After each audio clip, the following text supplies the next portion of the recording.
Hey, I'm going to get started by welcoming everyone. Welcome to Wat Tung. Nice to see everyone here. Good morning. Welcome to everyone who's joining online as well. Today is what we call our group learning program, where each Sunday and Wednesday I get together with students here to be able to help you understand the path to enlightenment as taught by the Buddha. What we do is we start our class with meditation, and then afterwards I move into a talk where I'm going to be sharing with you the teachings of the Buddha. Today's topic is the Four Stages of Enlightenment and the 10 Fetters, where I'm going to be helping you to understand these 10 individual pollutions that the Buddha discovered in the mind. And it's when you uproot these pollutions out of the mind through the tools and techniques that he shares that the mind actually moves through these 4 stages of enlightenment, where the mind ultimately gets to enlightenment. What enlightenment is where the mind's completely peaceful, calm, serene, and content with joy. By the time you get to enlightenment, you will no longer experience any discontent feelings. You will have eliminated all the causes and conditions that are producing things like anger, sadness, frustration, irritation, annoyance, guilt, shame, fear, stress, anxiety, loneliness, boredom, shyness, resentment, jealousy. All of this can be eliminated from the mind, and it's through uprooting these 10 pollutions that the Buddha discovered in the mind. So I'm going to help you to understand what those are and how the mind moves through these 4 stages of enlightenment. But as I mentioned, we're going to start with meditation, because what the Buddha taught is how to train the mind. There aren't any rites, rituals, ceremonies, worship, or prayers in the teachings of the Buddha. If you've seen those kinds of things associated with the teachings of the Buddha, they're actually not the teachings of the Buddha. He taught you to train your mind. So we're going to start with meditation. And the way that we start is we start with some chanting to ease into the meditation. And if you'd like to join along with the chanting, you're more than welcome to. Over there on the cabinet, there's some laminated sheets where you can actually chant along as I'm doing the chanting. So you're welcome to help yourself to getting one. And for those of you guys that are online, you'll find these chanting sheets on our website at buddhadailywisdom.com. You just click on free books and then just scroll down towards the bottom and you'll see the daily chanting sheet there.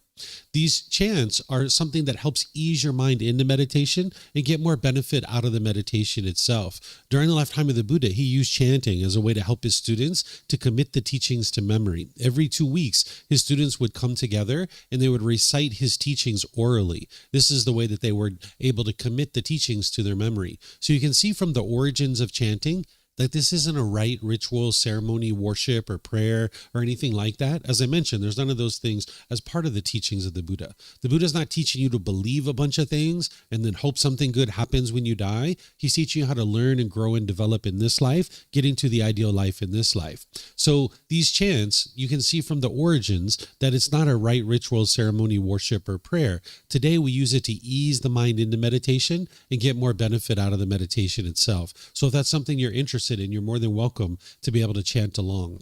If you read the English translations on those chants, you're going to see a lot of appreciation, gratitude, and respect for the Buddha. And because of that, I don't think the Buddha even created these chants himself, because the Buddha wouldn't have walked around and said, here, chant these chants to me out of respect for me, right? This would be ego or arrogance if someone did this. And by the time you get to enlightenment, you no longer see yourself as being above people or below people. You see everybody as being equal. So the Buddha wouldn't have asked his students to chant these things to him. But if you learn from a teacher how to move from anger, sadness, frustration, irritation, annoyance, and all those other discontent feelings to this peaceful and joyful mental state, and this teacher didn't want anything or expect anything from you, they were just helping you out of the kindness of their heart, you'd probably have a lot of appreciation, gratitude, and respect for that person too. So that's why I think that these chants actually came from his students rather than him himself. So we're going to be chanting these on the way into the meditation. Once we're in the meditation, I'm going to be providing you some guidance, where I'm essentially going to be teaching you or instructing you how to meditate while we're actually meditating together. Then there's going to be a period of time of quietness where we're all just meditating. Everyone here and everybody online will just all be meditating at the same time. Now, during this period of time of quietness, I'm sure you're going to hear occasional sounds. You might hear a car go by, a dog barking, a bird chirping. Someone here might cough or sneeze. You can't be in an environment where it's permanently quiet. But if you're in meditation with a craving for permanent silence, when you hear a sound, you will cause your mind to be frustrated or annoyed. That's why you can actually eliminate these discontent feelings, is because it's the mind itself that's causing these feelings. Oftentimes people think it's the outside world that's causing these feelings. Like maybe you think it's your mom or dad or brothers or sisters or other people like this. But it's actually your own mind that's causing these feelings. This is why you can actually eliminate them. So if you're in meditation with a craving for permanent silence and you hear a sound, You will cause your mind to be annoyed or frustrated or irritated because you live in an impermanent world. Things are constantly changing. You're not going to be able to be in an environment where it's permanently quiet. These sounds are going to arise, change, and fade away. And if you're in meditation, understanding that, then when you hear a sound, you can be at ease, you can be peaceful. So during the meditation, I'm sure you're going to hear a sound, but you can just reside peaceful and joyful, knowing that this is exactly the way the world works, that things are impermanent in the world. Then after that period of time of quietness, we'll come out of the meditation with some more chanting. And then that's where I'll start today's class, helping you guys to understand this topic of the 4 stages of enlightenment and the 10 fetters, or these 10 pollutions that are in the mind. In terms of your body position for meditation, there's 4 positions that the Buddha taught: seated, lying, standing, and walking. And you could learn these different positions at different times, and then you would use them almost like tools, like you have a tool belt, and you would use these different tools at different times in order to be able to meditate.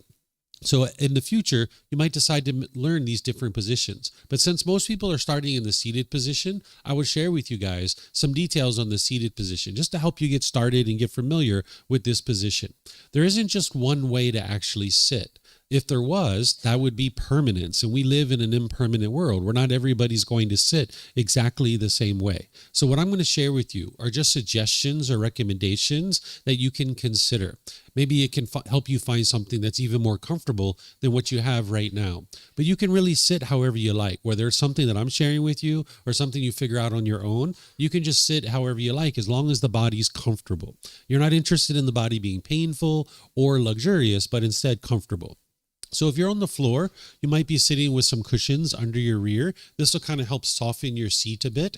And some people like to bring their legs together in their cross-leg position. So if that's comfortable for you, you could do that, but it's up to you. And if you do that, it's best to do that lightly. Whereas if your legs are real tight, it can impede the circulation in the lower body. Some people like to put their legs off the mat. This gets your hips up in the air, and it lessens the angle at the hips, the knees, and the ankles, again, allowing the circulation to flow. The Buddha put his right hand over his left with his thumbs together, and he put this into his lap. If this is comfortable for you, you could use it. But again, it's not about everyone doing it exactly the same way. There's other options here as well. Some people like to put their palms on their thighs or their knees. Some people put their palms up. Some people rest their hands comfortably in their lap. So you can sit however you like. The same thing's true for anybody who's maybe in a chair or a bench or a sofa or a wheelchair. You can also sit however you like, whether your feet are flat on the floor or lightly crossed at the ankles. But you can see me sitting here in a chair with my legs crossed. So this is an option for you as well. And then you can put your hands and arms wherever you like. In terms of your upper body, it's helpful if this is erect, with the sternum up and the shoulders back. It'll help keep your mind attentive and alert during the meditation so that you can actively train the mind. Meditation is a dedicated, active, purposeful training session where you're eliminating certain unwholesome qualities and you're cultivating certain wholesome qualities. So you would like the mind to be attentive and alert during the meditation. Whereas if you were slouched like this, the mind would have a tendency to be dull or lethargic. But if you are real rigid with the upper body, the mind could be overactive or uptight. So you'd like the upper body to be erect with the sternum up and shoulders back, because not only will it help keep the mind attentive and alert, but it'll also make it easy for you to breathe in through the nose and out through the nose. So again, I'm going to do some chanting to ease into the meditation. You guys are welcome to join in if you like. And then I'm going to come back in with some guidance afterwards. Arahang Samma Sambuddho Mahakeva Bhutang Mahakavanang Apivateyami Savakato Mahakavata Dhammo Dhammang Namasami Supatipano Mahakavato Savaka Sangho Sanghang Namami. นะโมตัสสะภะคะวะโตอะระหะโตสัมมาสัมพุทธัสสะนะโมตัสสะภะคะวะโตอะระหะโตสัมมาสัมพุทธัสสะนะโมตัสสะภะคะวะโตอะระหะโตสัมมาสัมพุทธัสสะอิติปิโสมะคะวะอะระหังสัมมาสัมพุทโธวิชาจารณังสัมมุโนสกขาโตโรกาวิตุอนุเตโรปุริสาดามาสติสัตตาตาวามนุสรังพุทโธภะคะวะติ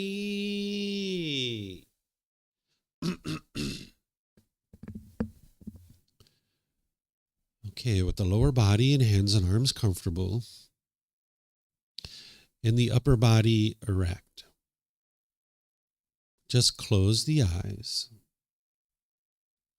and start breathing in through the nose and out through the nose. Here you're just looking to establish the breath, a nice, natural, steady, consistent breath. Not forced or controlled, just a gradual inhale through the nose, experiencing the full breath. And then whenever you're ready, exhale out through the nose. Breathing in and out.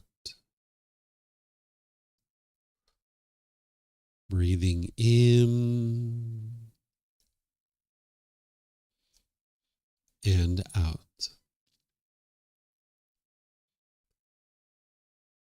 Your breath may not match up with the guidance that I'm providing, and that's okay.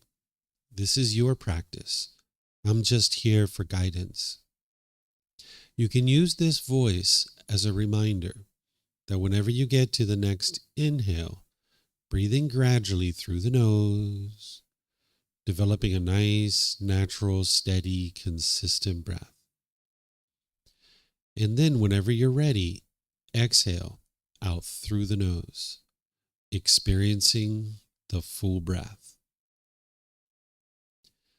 Breathing in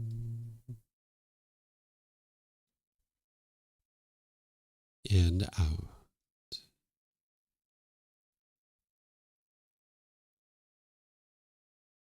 Breathing in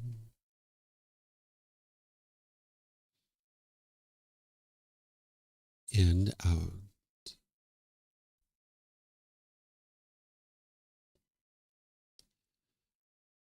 With the breath well established, start fixating the mind on the breath, either the sound of the breath coming into the nose or the sensation of air moving over the skin into the nose.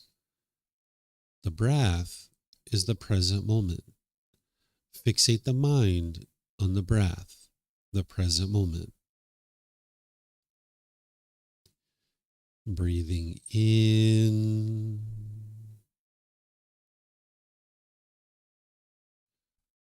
and out.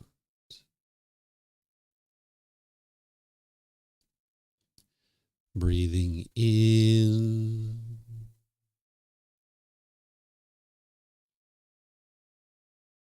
and out.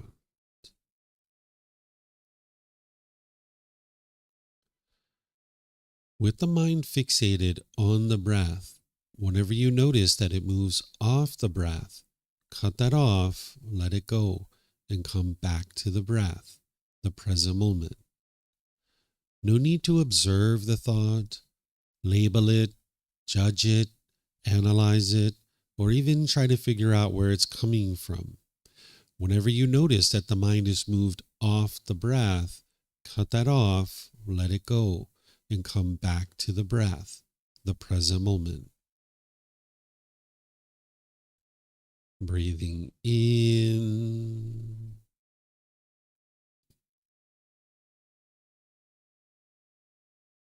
and out.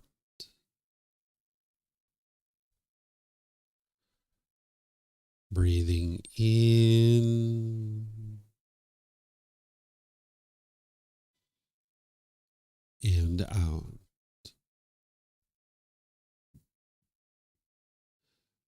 I'm going to be quiet now and let you do this work of focusing on the breath, cutting off and letting go anytime the mind moves off the breath. You have nowhere to go. There's nothing to do. No one needs you right now. This is your time to focus on the breath. Breathing in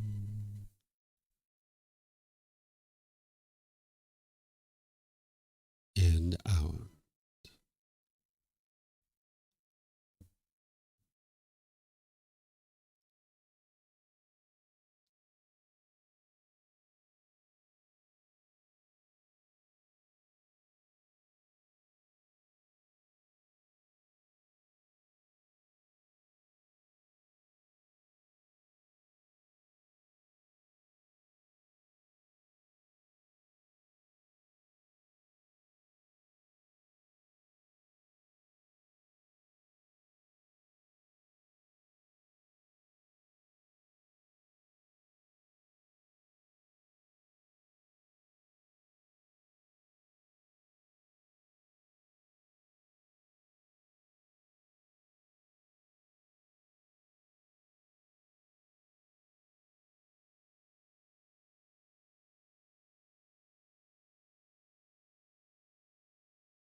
ระหังสัมมาสัมพุทโธมหาเขวา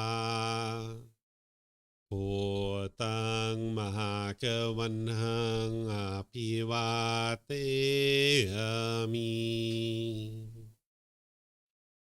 สวากขาโตมหาเขวตาธัมโม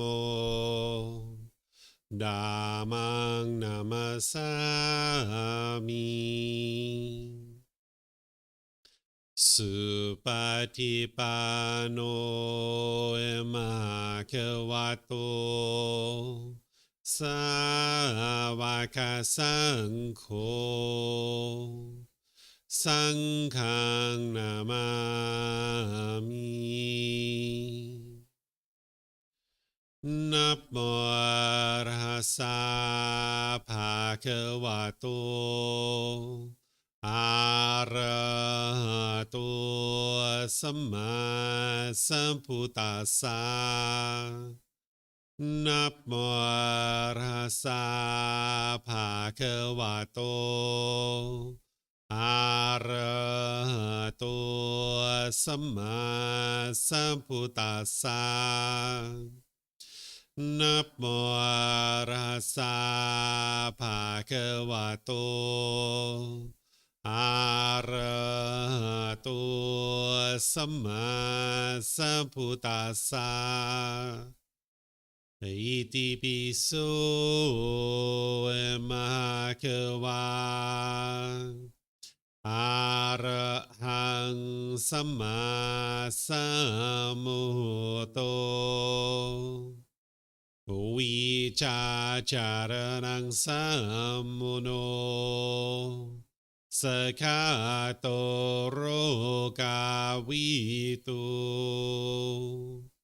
อนุเตโรปุริสาดามาสติสัตตาตาวามนุสนังโหโตภาควาติ Okay, if you guys would like to slowly make your way out of meditation, once again, welcome to all of you guys. Nice to see everyone here this morning. Welcome to everyone joining online as well. Today, what I'm going to do is I'm going to share with you this topic of the 4 stages of enlightenment and the 10 fetters. This individual that we refer to as the Buddha over 2,500 years ago figured out how to get to this enlightened mental state.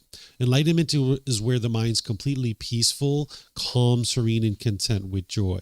By the time you get to enlightenment, you won't experience any discontent feelings. The mind will have eliminated the causes and conditions that are producing things like anger, sadness, frustration, irritation, annoyance, guilt, shame, fear, stress, anxiety, loneliness, boredom, shyness, resentment, jealousy. What the mind has done is it's eliminated these 10 fetters. These are the pollutions in the mind that are hindering the mind from experiencing enlightenment. Sometimes we talk about it as attaining enlightenment, but one of the ways you might think about it is that the mind's already enlightened, but it has these pollutions that are in the way that are hindering you from being able to experience the qualities of the enlightened mind. It's kind of like if there was the sun and there was clouds in front of the sun and you peeled away those clouds, the rays of the sun would shine through. The sun was always there. It's just that you couldn't experience the qualities of the sun because the clouds were in the way. So the same thing is true about the mind, that the mind, you might think of it as already being enlightened, and that there's these pollutions that are in the way that are hindering you from being able to experience that. So the Buddha figured out how to uproot these out of the mind through applying various tools and techniques. And as you do, not only will you eliminate all those discontent feelings, but you'll notice the mind is focused. It has concentration, clarity, and deep memory. It'll start performing optimally because with these pollutions in the mind, your mind will be hindered from having focus, concentration, clarity, and deep memory.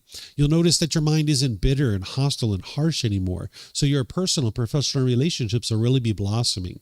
Oftentimes people think that bitterness and hostility that's in your mind, that it's being caused by other people, but it's actually being caused by your mind itself from these pollutions. And when you get these out of the mind, mind, you won't be doing those kinds of things in your relationships anymore. So you'll notice that your relationships really blossom, that they're at ease, that you have harmony in all your relationships. You'll get to the point where you won't even experience a bad mood any longer. It's physically impossible for someone to experience a bad mood who's in this enlightened mental state. So what you're doing is you're learning, growing, and developing on this path to be able to understand the mind and the human mind and how to train it to get to a point where you can experience these qualities in others, which is the enlightened mental state. This is a permanent mental state that once you attain it, your mind can never experience anger and all those other discontent feelings ever again. It's physically impossible. So I'm going to walk you through helping you to understand what these pollutions are in the mind. And then I'm going to show you how by eliminating them, the mind moves through the 4 stages of enlightenment. I'm going to be pausing a few times as we go to open up for any questions that you guys might have. Here in the front of the room, we have some microphones, and there's also some in the back of the room as well. You can use the microphones in order to ask your questions. If you just get a microphone, take it back to your seat, press the gray button, you're going to see the lights come on, and you can hold this up to your chin, and we'll be able to hear you here at the temple, and they'll be able to hear you online. If you speak here without a microphone, they won't be able to hear you online. And then you can keep these microphones with you because you might have more than one question, or someone around you might have a question, and you can just share the microphone. And then if you're not using it, if you could turn it off, that'll be helpful so we don't get any feedback through the speakers. And then anybody who's online, if you would like to ask questions, you can put that into Facebook, YouTube, or Zoom in the comment section, and I'll be able to see that. Or if you're in Zoom, you can electronically raise your hand, unmute your microphone, and ask any and all questions that you like that way. So these 10 fetters, there's the lower fetters, and then there's the higher fetters. I'm going to walk you guys through these, helping you guys to understand what they are. I'm going to explain the symptoms of them. And in some cases, I'm going to explain a little bit to you about how to actually eliminate them.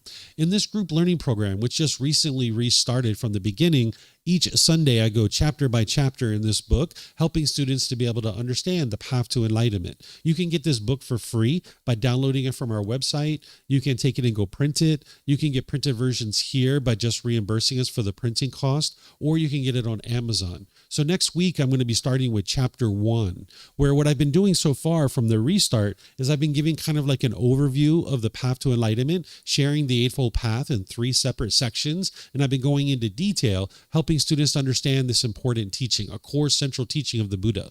What that Eightfold Path is doing is it's helping you to eliminate these 10 fetters. Now, as you journey on the path to enlightenment, you would learn these fetters inside and out. You would actually understand what they are, what the symptoms of them are, exactly how to eliminate them, and how to know that you've actually eliminated them. There's other programs and retreats where I actually spend about an hour to an hour and a half on each one of these fetters individually. But today, because I'm just giving kind of an overview, I'm going to share with you a little bit about what these fetters are, the symptoms of them, and in some cases, I'll help you to understand a little bit about how to eliminate them. But today is more of an overview. It's not meant to be a super detailed teaching like it would be if I spent an hour to an hour and a half on each one of these. But this is going to help you to be able to understand what the Buddha discovered in the mind, and you can actually independently verify what it is that I'm sharing with you. Because the teachings of the Buddha aren't based in belief. You shouldn't believe that your mind has these fetters.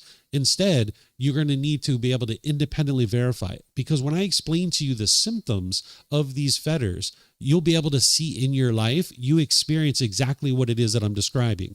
Many of you I've never met before, but when you hear me explain the symptoms, you're going to hear me explain exact situations that you're experiencing and what your mind's doing in those situations. So that's how you independently verify what I'm sharing with you is true, because I'm going to be sharing with you certain experiences that you have on a day-to-day basis because of these fetters. And then again, I'm going to focus on sharing a little bit of information on how to eliminate them too. But it's really the Eightfold Path that you need to get underway first. And then as you get that underway, then you spend more and more time focusing on the fetters. But here at the beginning of this program, I'm just going to help you to learn a little bit about these fetters. We refer to them as fetters because during the lifetime of the Buddha, if you were someone that they were trying to keep confined to a certain area, like a prisoner or a criminal, they would attach a fetter around your ankle. What a fetter is a shackle and a chain and a ball, and they would just keep you in an open field. Where today we put prisoners in jail cells or prison cells, where during the lifetime of the Buddha, they just attached a fetter to your ankle. It was a metal shackle and a chain and a ball, and this would keep you confined to a certain area. So when the Buddha discovers these pollutions in the mind, he refers to them as fetters because it's keeping the mind trapped in this unenlightened state, continuing to experience anger and sadness, frustration, and all these other feelings over and over and over again. And just like a prisoner, if they release the shackle off your ankle from the fetter, the prisoner is now free. The same thing is true about your mind, that when you eliminate these out of the mind, your mind is now free.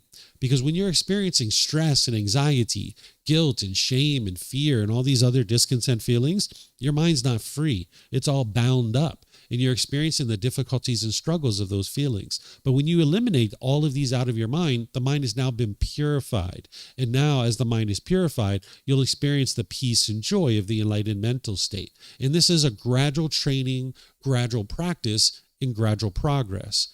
Oftentimes people have the misunderstanding that the Buddha sat under a tree, he meditated, and then instantly got to enlightenment. And this isn't actually true. It took him 6 years to understand what these fetters are in his own mind, and then figure out the tools and the techniques of how to actually eliminate them. And once he did, he could see that his mind was completely peaceful and joyful, and all those other benefits and qualities as well.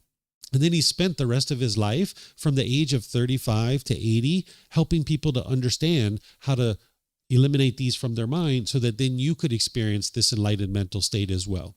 So starting with this first one of personal existence view. Again, I'm going to explain to you what it is and some of the symptoms so that way you can actually verify that your mind actually has this. What personal existence view is where the mind is clinging to this body or the mind itself, thinking that this is who you are as a person, and now you want to be perceived by others in a certain way.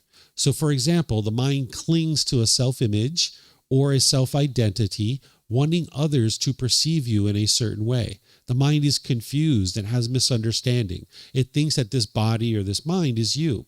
So, for example, if you've ever been in a social situation and you spilt something on your clothing and you were embarrassed in that situation, that's your personal existence view, that you want to be perceived by others in a certain way, and you can only be happy when you're being perceived that way.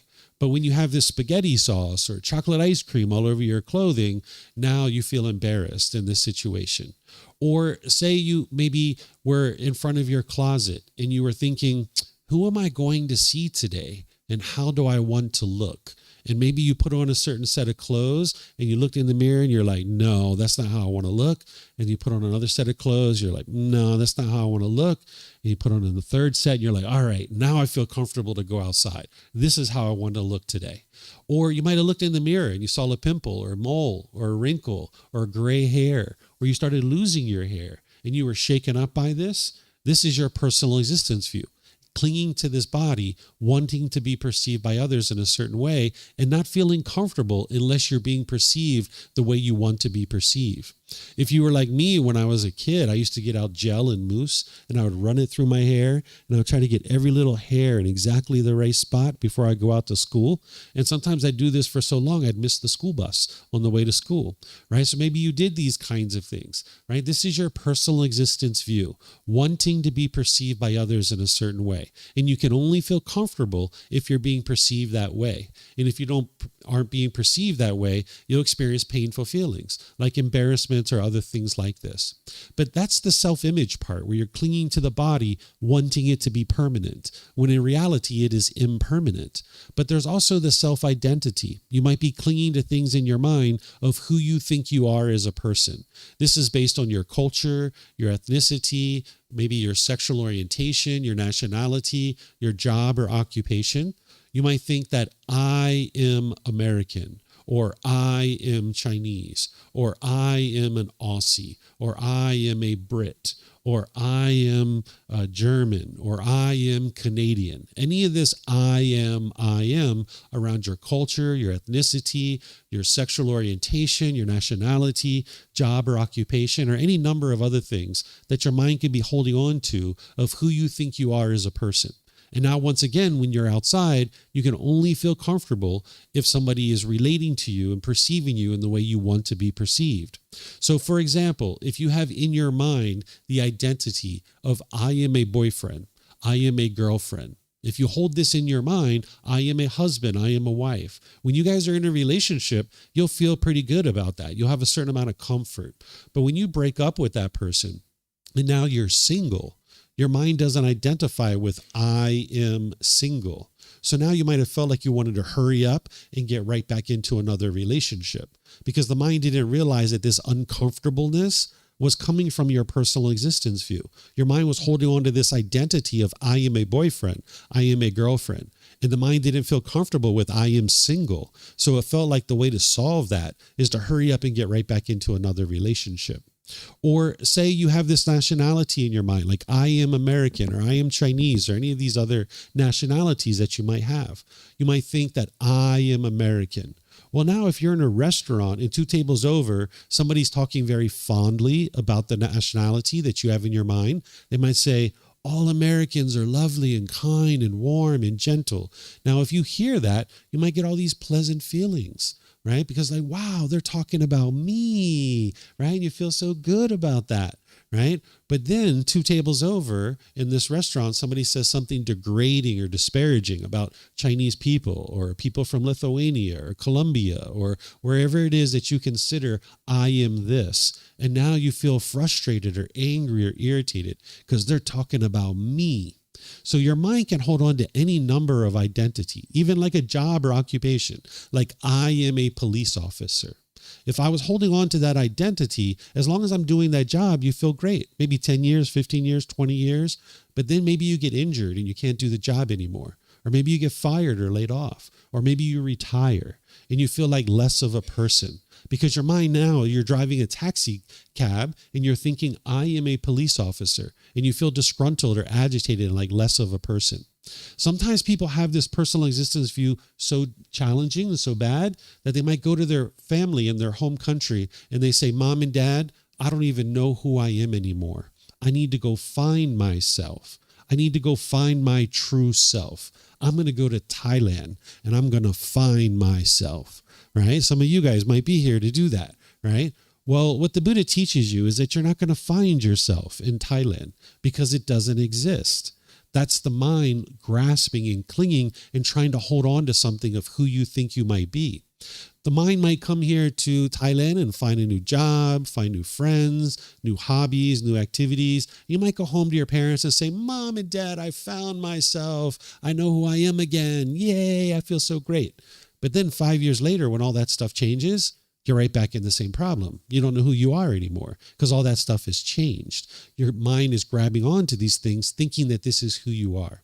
So as long as there's this personal existence view in the mind can't ever get to permanent peace and permanent joy because all somebody has to do is say something degrading or disparaging about your nationality that you're holding on in your mind, and now you're angry or frustrated. So the Buddha is teaching you not to cling to this physical body or this mind as who you are. Sometimes people even cling to their decisions, right? Maybe you've used drugs and alcohol in the past, and you might have been taught that I am an alcoholic or I am an addict. And now when you cling to that, you might feel guilty and shameful about that. Well, that's not true. This individual might have chosen to use drugs and alcohol in the past, but that doesn't define who they are today as a person. But oftentimes that's what people are doing is they're adopting this identity of who they think they are based on choices and decisions that they've made in the past. But that doesn't define who we are as a person. Those are just choices and decisions that we made. Even right here, sitting here today, somebody might say, that is a Buddhist teacher. But my mind doesn't have to adopt that identity. It's a matter of performing the role without allowing your mind to adopt that identity. So I understand that I'm sitting here teaching the teachings of the Buddha, but my mind hasn't adopted the identity of I am a Buddhist teacher. Because now if somebody says something fond about Buddhist teachers, you'd be happy and excited about that. But then if somebody says something degrading or disparaging, you'd be upset or frustrated about that. So you can train your mind to understand that, yes, I'm performing this role, but that my mind doesn't have to adopt that identity. Same thing, this body was born on a certain land. Each of us was born on a certain land, but that doesn't mean we have to adopt that identity in our mind. But the thing is that people have other plans for us, right? There's flags and national anthems and sports teams, and you might cheer and cheer and cheer. I am Chinese. I'm going to cheer for the Chinese team. I'm American. I'm going to cheer for them, right? But now the mind is stuck in that identity, and now the mind can experience this discontentedness where it's going up and down and up and down. Somebody says, wow, you look so beautiful. You're so handsome. That shirt really brings out the colors of your eyes. And you're like, wow, they're talking about me. I feel great. But then it's only a matter of time before somebody says, where did you get that haircut? Are you going outside looking like that? Right? And now you're frustrated or angry about that. That's because of personal existence view. So there's tools and techniques and training that the Buddha teaches you to uproot this. It takes me more time to explain the solutions of how to uproot this, but you can actually strip this away where you understand that this body is not you, this mind is not you, even the choices and decisions that you make, it's not you, it's not who you are as a person. But the mind has spent so much time accumulating this over the course of your life, it's sometimes hard for people to imagine that this body is not you and this mind is not you. So there's more to talk about here that as people progress on the path, I help them to understand that more. The second fetter is called doubt. What doubt is where you have doubt about the teachings of the Buddha and the ability of them to be able to help you attain enlightenment. Everybody, for the most part, when they come to the path to enlightenment, they will have doubt to a certain degree. Doubt is where you doubt the teachings of the Buddha. Maybe you doubt whether the Buddha existed. You might doubt this community that you're part of. You might doubt your teacher's ability to be able to help you get to enlightenment. And you might even doubt your own ability to get to enlightenment. This is normal. People have doubt as part of the path to enlightenment. But you don't eliminate your doubt through blind belief or faith. That's not how you eliminate your doubt. The way you eliminate this doubt is you investigate and examine the teachings. When you're investigating and examining the teachings of the Buddha, and then you're reflecting on them to verify if they're true or false, and then you practice his teachings, integrating them into your day-to-day life, you'll be able to see that they're actually working to improve the condition of your mind in your life. And that's how you'll know that the teachings are 100% true. You'll get to a point where you're not enlightened yet, but you'll know with 100% certainty that these teachings are leading to improvement to the condition of your mind in your life because you've investigated them close enough, you've verified them, and then you've been practicing them and you see all these improvements to the condition of your mind in your life. Because you know situations where you get angry or frustrated or irritated or annoyed. And when you're in those same situations and your mind is quite peaceful, you'll know that it's these teachings that are leading to that. So when people come to the path to enlightenment, they typically do have doubt. You might doubt whether the Buddha actually existed. You might doubt his teachings. You might doubt the community that you're part of. You might doubt me and my ability to help you, or you might doubt your own ability to get to enlightenment. But the way you overcome that is through investigation of the teachings. If you have doubt right now about the teachings of the Buddha, it will hinder you from being able to move forward and progressing on the path because someone won't turn to the teachings to look and be able to investigate them. Instead, they will turn away from the teachings and walk away from them. But when you take this doubt, you can actually turn it into something very positive. If you have doubt in your mind right now, just admit to yourself, yeah, you have doubt. Right? Maybe just say, yeah, I doubt the teachings of the Buddha. I don't doubt them any longer, but let's just say I'm speaking as you. Just say, yeah, I doubt the teachings of the Buddha. I don't know whether they work to get to enlightenment or not. And now what you do is you roll up your sleeves, you turn this into an inquisitive mind, and you sink your teeth in and you start investigating the teachings. So you can turn this doubt into something positive where you can turn it into an inquisitive mind. That you just admit to yourself that, yeah, you don't know whether the teachings of the Buddha lead to enlightenment or not. But you know what? You're going to find out. And if you find out, the more you investigate them, the more you reflect to verify them, and the more you practice, you're going to see that they lead exactly where he said they do, to this peaceful and joyful mental state. Then there's something called wrong behavior and observances. There's two aspects to this. We'll talk about the wrong behavior first. What wrong behavior is that in the unenlightened state, with all of these pollutions that you're going to be learning about here, there's a certain amount of moral conduct that you have that is unwise.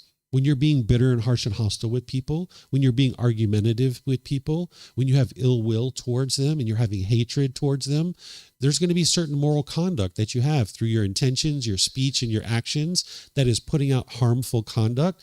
And now this harm is going to come back to you. So as long as you're putting out harm through your moral conduct, you're going to experience harm coming back to you. It's kind of like if there was an oil pipe and an oil pipe had busted and it's spewing oil all over the world. That's what an individual is doing in the unenlightened state when they lack wisdom of these teachings. There tends to be a certain amount of moral conduct that is unwise, and the person doesn't even realize it. When you're being bitter and harsh and hostile to people, you might think that they deserve it. You might think that they actually caused that. This is part of the mind's lack of wisdom. But as long as you're putting out that unwise moral conduct, it's all just going to come back to you. This is why you can look in your relationships and you can see where you're bitter and harsh and hostile. Those people are also bitter and harsh and hostile with you too. Because as long as you put that out, that's what's going to be coming back to you. So how could you ever get to peace and joy and a peaceful and joyful life if you just keep experiencing all this harm coming back to you? But that's because the mind is putting out harm. So the Buddha teaches you a certain amount of moral conduct in terms of speech and actions and your livelihood, how you choose to sustain your life to improve what you experience on a day-to-day basis so that you can shut down this oil pipe and you're not spewing oil all over the world. So in the Eightfold Path, which is what I taught over the last few weeks, there's moral conduct where you're learning wise decision-making around your speech, your actions, and your livelihood, which is based in the natural law of karma, of cause and effect, or action and result. As you make certain decisions about your moral conduct, you can improve that, and now you'll see improvement coming back to you. Oftentimes when people have trouble in their relationships, they think the way to solve this is to change the other person. You might spend a lot of time trying to change your parents or your siblings or your life partner or your children or people like this. But you'll never get to peace and joy by trying to change other people because you can't actually change other people. Those people need to decide for themselves to actually implement change in their life. So if you focus on changing yourself, this being who you are and improving your moral conduct and the way you interact with people, you will see people will shift and change the way that they interact with you. Not instantaneous, but over time, as you gradually improve your moral conduct, bringing your practice up to that and living your life that way for an extended period of time, more and more as you're making wise decisions about your moral conduct, more and more you'll see improvement as people are treating you in better and better ways. What wrong observances is, this is where the mind thinks that rites, rituals, ceremonies, worship, or prayer is going to lead to some kind of beneficial results in your day-to-day life. Oftentimes people think it's a matter of going to the temple and getting someone to sprinkle water on you or getting strings tied on your wrist, and somehow this is magically going to help you to improve what you experience in life. These kinds of things were going on during the lifetime of the Buddha, and he observed that there were individuals named Brahmin or Hindu priests that were actually performing rites, rituals, ceremonies, worship, and prayers on behalf of other people. And he understood that that actually doesn't lead to improvement in your day-to-day life. That is through cultivating your mind and through training your mind, making better decisions in your day-to-day life. That's what's going to lead to improvement, to the condition of your mind in your life. But if somebody thought that rites, rituals, ceremonies, worship, and things like this is actually going to lead to improvement, then they're not actually doing the work to cultivate their wisdom in their mind and cultivate the mind to be able to be developed to the point where it can get to enlightenment. So the mind needs to get to the point where you understand that rites, rituals, ceremonies, worship, and prayer and things like this doesn't actually lead to enlightenment. Whether you choose to do these things or not, that's a choice for you to make. Everything in life is a choice for you to make. I'm not here, the Buddha's not here to tell you what you should or shouldn't be doing in your life. You guys are all adults. That's a choice for you guys to be able to make. So the Buddha is explaining to you, though, that if you think that rites, rituals, ceremonies, worship, and prayer and these kinds of things are somehow going to create improvement in your day-to-day life, then you're not understanding true reality, that everything that you experience is a result of your decisions. So if we thought that sitting down and just praying to some being and magically something's going to appear, then we're not understanding true reality, that everything that we've experienced in life is coming from decisions that we make. If we're interested in more food, more money, a nicer house, better relationships, and things like this, we're going to need to make decisions to acquire those things for ourselves. We just can't magically produce those things out of the thin air. So that's what the Buddha is helping you to be able to see, that there's these things called wrong observances, where someone might be doing rituals and ceremonies. Now, if you do these things, that's up to you. But your mind needs to understand that those things aren't going to lead to your enlightenment. Because maybe you're going out on a social event with your family. Maybe you're going to the church or the synagogue or the temple or the mosque. And maybe you guys are all hanging out, and then you're going to go out to have some food afterwards. And maybe you decide to go along with the family. And maybe you're at the church or the synagogue or the mosque or the temple, and you see all these rites or rituals and ceremonies going on. Maybe you're even standing there singing all the songs, having a good time with everybody. But as long as your mind understands that in order to get to enlightenment and improvement in your day-to-day life, you're going to need to cultivate the mind and cultivate wisdom, then you've eliminated wrong observances. Oftentimes, before people come to learn with me in depth, they've already eliminated wrong observances because they know that I don't perform rites and rituals, ceremonies and worship, and they come here to be able to learn with me so that they can cultivate their mind. So this might be something you've already done to a certain degree in other places where you've done rituals and ceremonies, and you see that it doesn't lead to improvement in your life, and now you're looking for something better.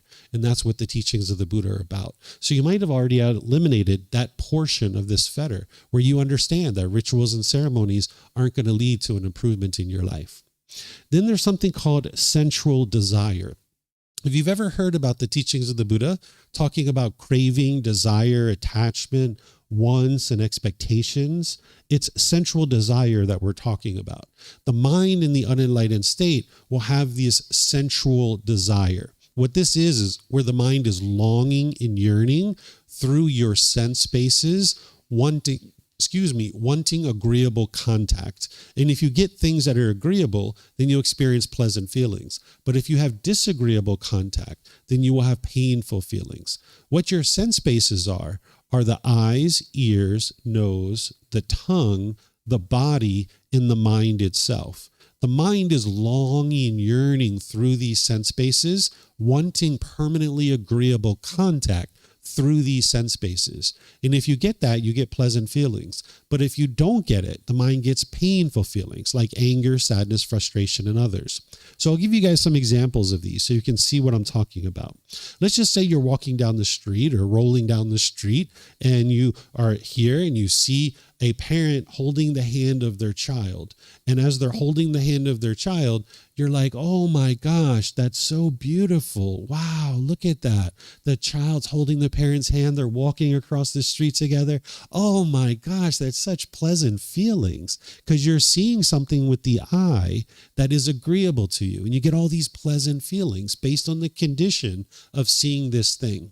But now you turn the corner and you walk down the street and you see a parent slap their child across the face.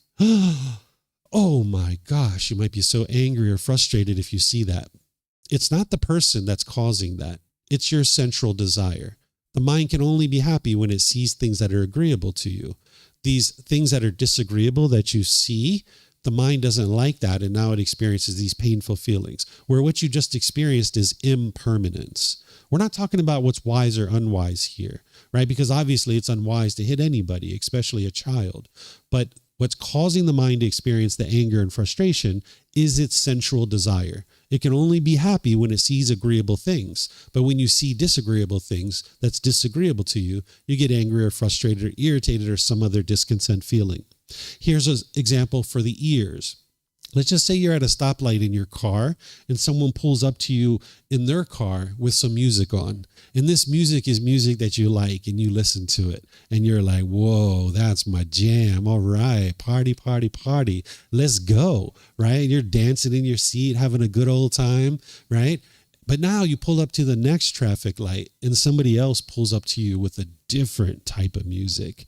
And you don't listen to this music and you don't like this music. Your ear is hearing a sound that is disagreeable to you. And now you're frustrated and angry. This is the mind's sensual desire. As long as you have agreeable contact in the ears, the sound is agreeable to you, you have pleasant feelings. But when you hear something that's disagreeable, you get painful feelings. And the mind is craving permanence here. While you live in an impermanent world, you're not going to always hear things that you agree with, but that's what the mind wants. It's craving agreeable contact. Or let's just say with the nose, you might be walking down the street and there's maybe a flower shop that has an odor coming out. And you're like, oh my gosh, that is so great. That smells wonderful. I could stay here all day and smell that. That smells great.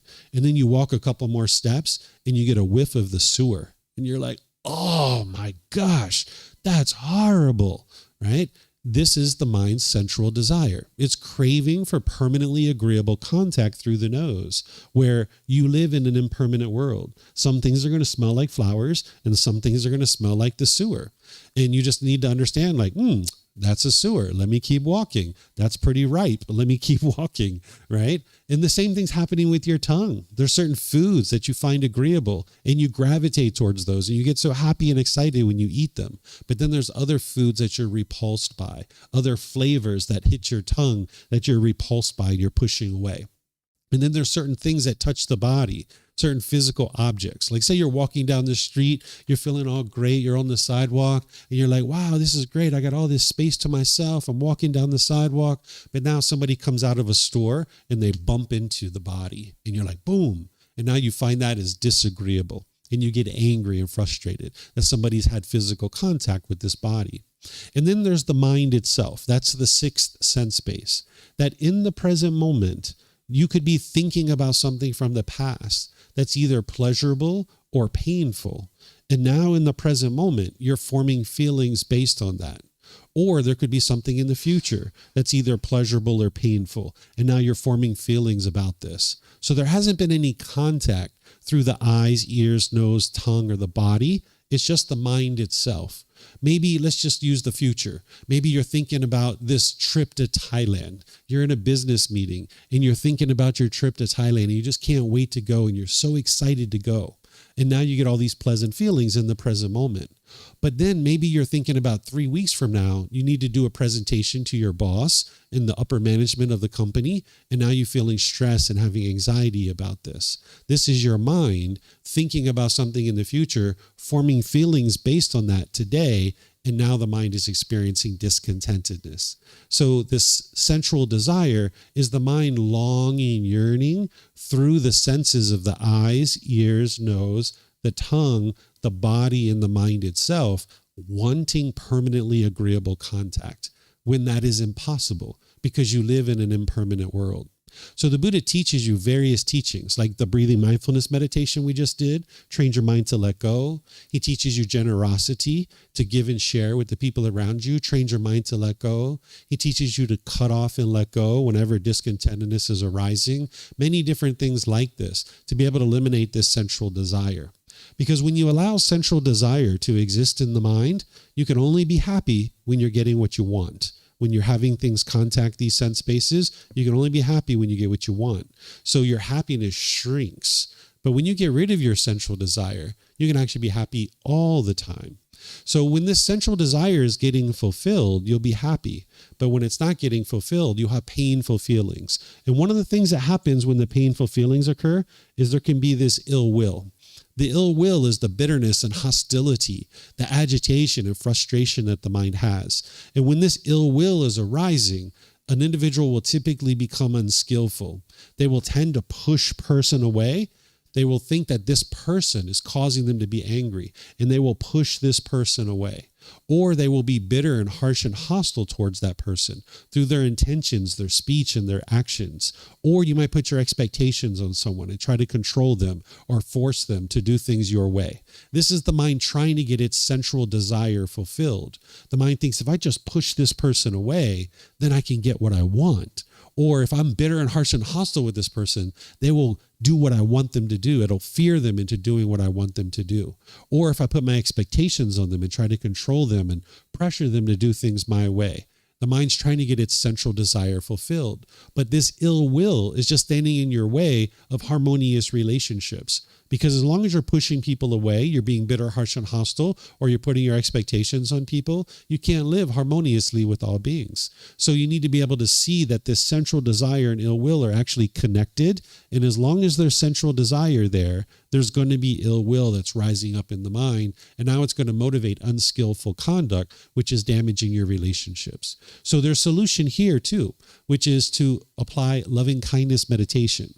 That if you practice loving kindness meditation, and then in your day-to-day life, you're practicing being loving and kind through your intention, speech, and actions, this is what's going to transform this.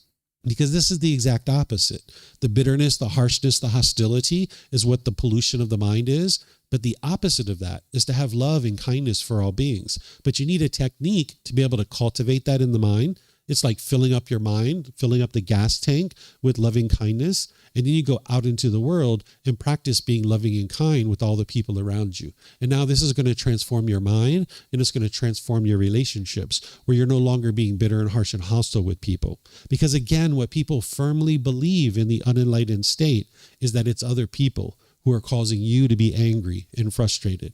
But it's actually your central desire.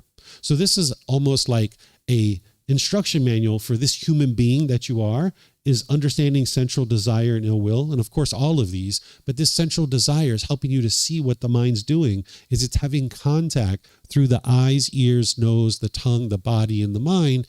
And now when it's not getting what it wants, this ill will comes out towards others, and it just damages your relationships. So do you guys have any questions on these lower fetters? Yes, ma'am.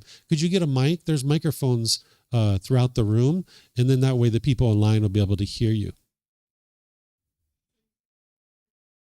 Yeah, just press the gray button, and you can take it back to your seat if you like. No, you just press it once and it'll come on, and then it just takes about a second or two. Not on yet. Yeah. So interested in what you said about the example you gave about sensual desire, about the mother hitting the child. Mm-hmm. If you take a more extreme example, there's somebody being attacked in the street, mm-hmm. and one person is beating the other one. So, and that you mentioned, that visual thing will give you the desire, it will give you a bad feeling. Of course, you'll be shocked by that. Mm-hmm. And that feeling, my idea would be, it would be the impulse that will make you try to help that person. Let's say that in principle you would try to interfere. A man is beating up a woman, so you want to go there and help the woman and take the man away.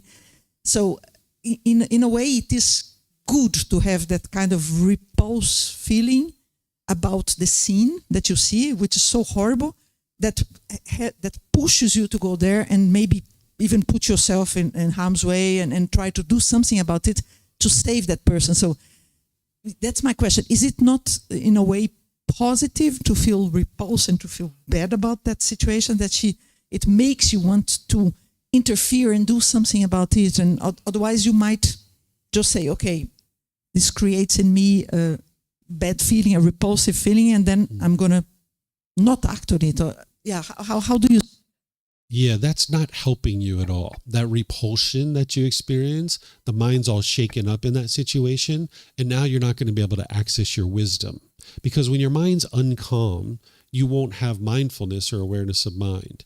When you don't have awareness of mind, you'll have a lack of concentration. And when you have a lack of concentration, you can't access your wisdom and make wise decisions. But instead, if you can maintain your calmness and composure, which is what the Buddha is teaching you to do, now you can make wise decisions about whether or not you should get involved. Because putting yourself in harm's way, it's not ideal to do that, because you would like to make decisions that doesn't cause harm to yourself or others. Because as long as you're causing harm, this is unwise, because you're going to experience that harm. So if you're interested in helping in a situation where someone's getting beaten by other people, you need to be able to look at the situation and decide what would be best. Because maybe if there's one person and they're just throwing some punches and it's one person, maybe you can go over there and you can do something about that. And you might choose to do that in that situation, depending on a number of variables. But if there's 10 or 20 people and they've got guns and knives and baseball bats and things like this, it might not be wise for you to go over there. It might be wiser for you to go get a police officer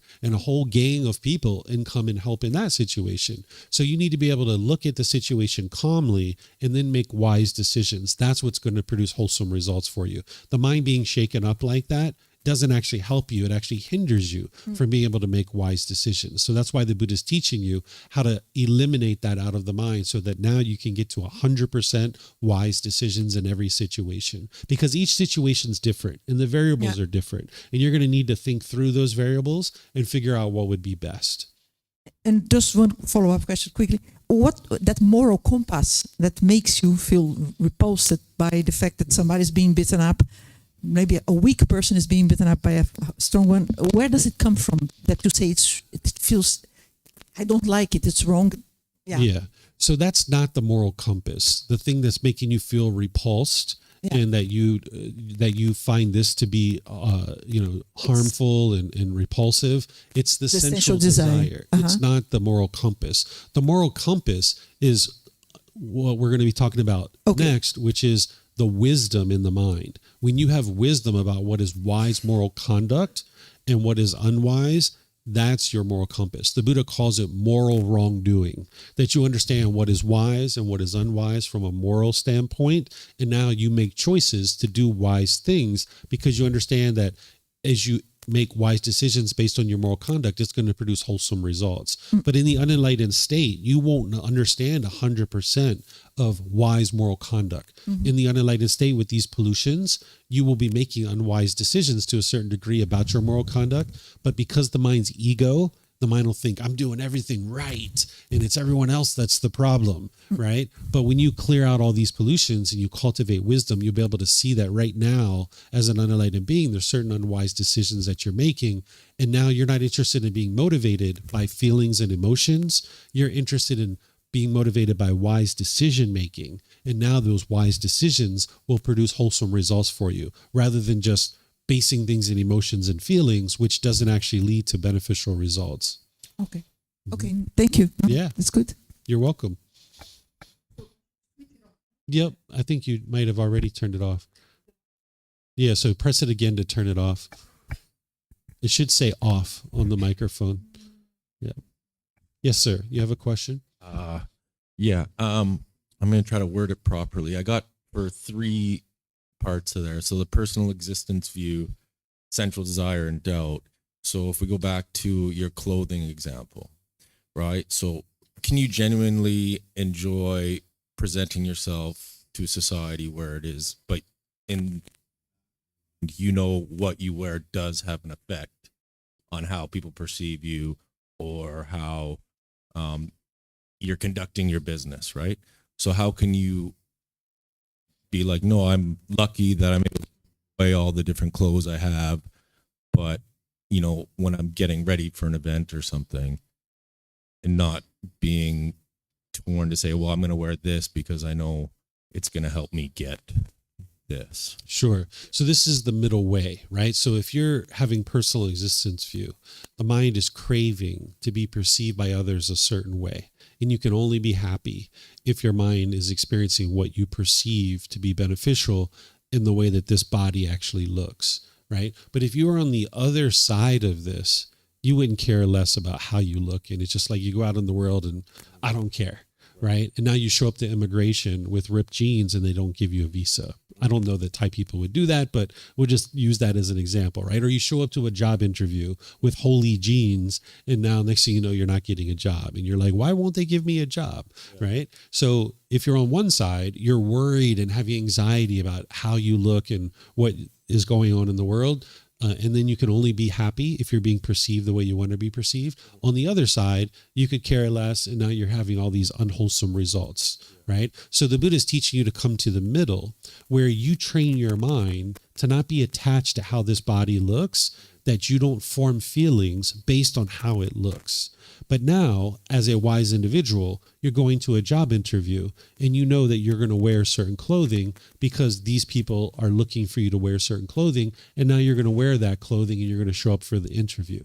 But if somebody said to you, wow, you look so handsome in that clothing, you might say, oh, thank you. I appreciate your kindness or whatever you say. But if somebody says, wow, you look horrible in those clothing, You might just keep walking and just ignore it, and your mind won't be upset by it.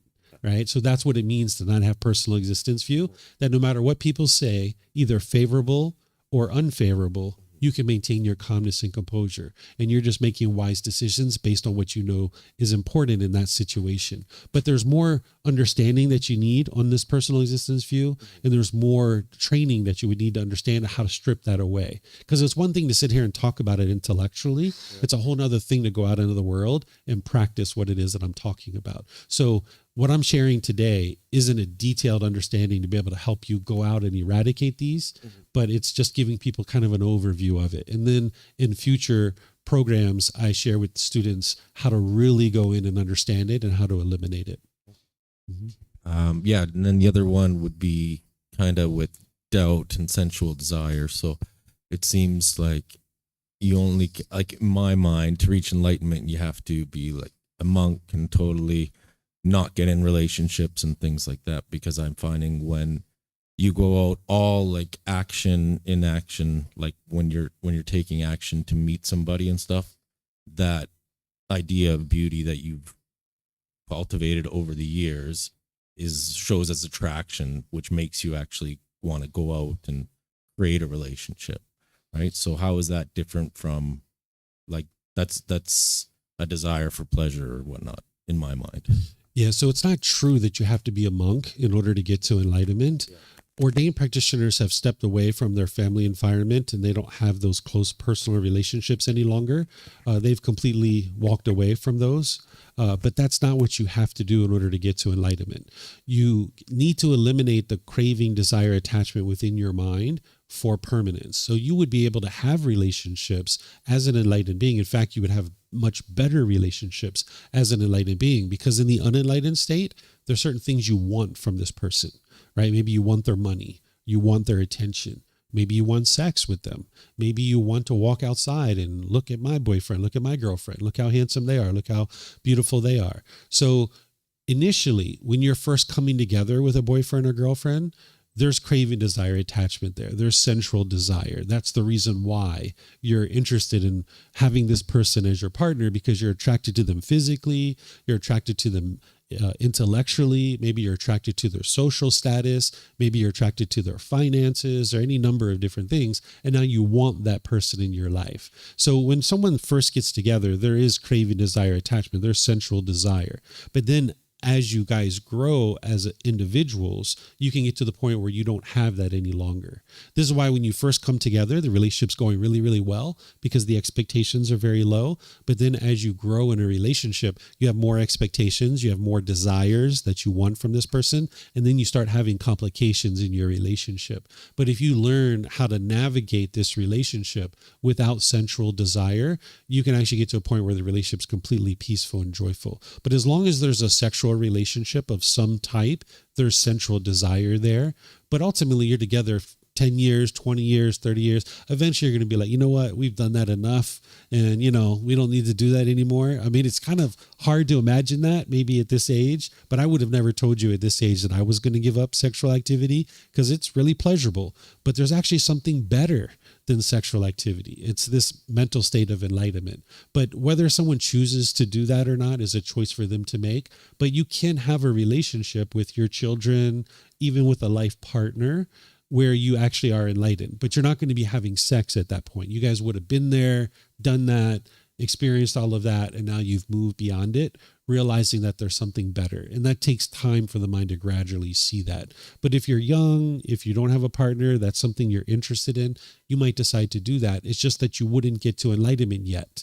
So you can get to what you'll see, the second stage of enlightenment, and still be having a sexual relationship. And your life will be pretty peaceful and joyful in that second stage of enlightenment. But there's going to be times where you have sex and you're going to be really happy about that. But then there's going to be times where you don't have sex and you're going to be agitated and frustrated and annoyed. And that's why the mind can't get to permanent peace and permanent joy as long as you have that craving for sexual activity. But ultimately, the mind can overcome that once it's decided that it would like to do that. But that's a choice for each individual person to make. So sometimes younger couples or people who are still involved in a sexual activity, they will get to that second stage of enlightenment and kind of hang out there for a while before they actually decide to move further. Yeah, you're welcome. Okay. It looks like we may have a question coming in here on Zoom. Oh, that's actually from someone else. That was earlier. Okay, I don't see any other questions. All right, so let's go to the higher fetters then. These are actually really straightforward and easy to explain for you guys. Is that number 6 and 7, I'll describe them together because these are very similar. It's called desire for form and desire for formless. This is where the mind has a desire, a longing, a yearning for existence in this world, in either the form realms or the formless realms. The Buddha taught hell, animal realm, afflicted spirits, which are ghosts, the human realm, and the heavenly realm. These are things that you can actually independently verify. Remember, there's no belief in the teachings of the Buddha. Right now, you might not be able to independently verify these 5 realms, but as you cultivate wisdom on this path, you can ultimately verify these 5 individual realms, that they actually exist. You've already independently verified the human realm and the animal realm. You know with 100% certainty those 2 exist. But these other realms you can actually independently verify as well. They are the formless realms. So the form realms are the animal realm and the human realm. The formless realms are hell, the afflicted spirits, and heavenly realm. And sometimes people have a desire to exist in these realms, which means that they're not content and peaceful in the present moment. So I remember one time that I was really wanting to be a bird. I thought like, wow, that'd be so cool to be a bird. You could be flying around the sky, checking people out. It'd be so cool to be a bird. That's because I wasn't content in the present moment. I was longing, yearning for something that I didn't have. Or sometimes what people have oftentimes is they have a craving or a desire to exist in the heavenly realm. They really want to exist in heaven. And if they've been taught that that's an ideal existence and that's a permanent existence, they might be really longing, yearning for that, where that's not what the Buddha is teaching you to do. He's teaching you to get to this enlightened mental state where your mind can be completely peaceful and joyful in the present moment, that your mind's not longing, yearning for something else. And there are some people who have a desire to exist in the hell realm. Not very many, but there are people who have a longing, yearning to do that, right? So if there's a longing or yearning for existence, then that means the mind doesn't understand that this existence is impermanent. It's going to come to an end. Every single one of us are going to die at some point. It's just a matter of time. So if the mind's holding on and craving permanent existence, that means when you get close to death, it's going to be very painful for you. And you might actually even have a fear of death. So by the time you eliminate desire for form and desire for formless, you'll be completely content in the present moment. And you'll notice that the mind doesn't have any fear of death or fear of what might come next. That you just understand that, yes, there's this existence as a human being, and now your mind has eliminated any continued craving for existence. But you also don't have craving for non-existence either. Your mind is in the middle, that you don't crave to exist, but you don't crave to kill yourself either and commit suicide, that your mind's in the middle, that you just understand that there is an existence here. Let's make the best of it, and let's make sure that we train our mind to be able to progress to the point where the mind can be completely peaceful and joyful. So you can eliminate this desire for form and desire for formless by doing something called contemplation of death, or reflection of death. This is where you actually sit and you envision that you've actually died. And that's something that we can talk about at another time, but that's a technique that helps you to come to terms with this existence being impermanent. Then there's something called conceit. Conceit is where the mind is measuring and comparing, thinking that you're superior to someone or inferior to someone. This is where the arrogance and the pride comes in, where you might talk down to certain people and you might talk up to other people. This measuring and comparing, this judging of other people, it stands in your way of experiencing harmonious relationships, because your mind's going to be looking at other people and trying to determine whether you're above them or below them. So now certain people, you talk down to them, but then when you go into your boss's office, you might be shaken up by this. You might feel uncomfortable because you're putting yourself below this person. What the Buddha is teaching you to do is think of everybody as being equal. But the mind doesn't do that in the unenlightened state. It has this pecking order where your mind's looking for who you are above and who you're below. This comes from our animal existences. When we were in the animal world, we needed conceit. We wouldn't have been able to survive without conceit, because we needed to know as a pack of wolves who's the alpha male and who's the alpha female, because they're teaching us how to hunt and they're teaching us how to survive and be better wolves. As a herd of elephants, we needed to know who's the matriarch of our herd, because she's showing us where the food is. She's showing us where the watering holes are. She's showing us where the migration paths are. If we didn't know who the matriarch of our herd was, we would have died, because we would have just been a roaming elephant in the jungle. So in the animal world, we needed a strong pecking order to know who was above us and who was below us. It helped us to survive. But in this human world, our mind comes into this human world and our mind tries to do the same thing, where we're looking for this pecking order. And what the Buddha does is teach you to treat everyone equally. And this is one of the reasons why you can get to peace and joy. Because if you have conceit in your mind and you go into a social situation, your mind will almost short circuit trying to figure out who's above me and who's below me. You might go to a party and someone comes up to you and says, "Hey, what do you do?" And you're like, "Oh, I'm a lawyer." It's like, "Well, I'm a doctor." Right? So there's this like pecking order in the mind. And now you're constantly trying to figure out who's above you and who's below you. Because you speak to one group of people in one way and you speak to the other group of people in another way. And your mind has to constantly juggle this in your mind. Well, one of the reasons why you can get to peace and joy by getting rid of this conceit is you just treat everybody equally. You treat everybody the same. You see somebody sweeping the streets outside. "Hello, sir. Hello, ma'am. Good morning. Nice to see you." You see the king of Thailand walking down the street, which I don't think you will, right? But if you see the king of Thailand or the queen of Thailand walking down the street, "Hello, sir. Hello, ma'am. How are you?"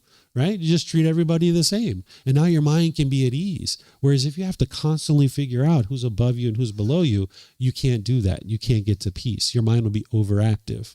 So this conceit can be eliminated because you don't need it in this human world.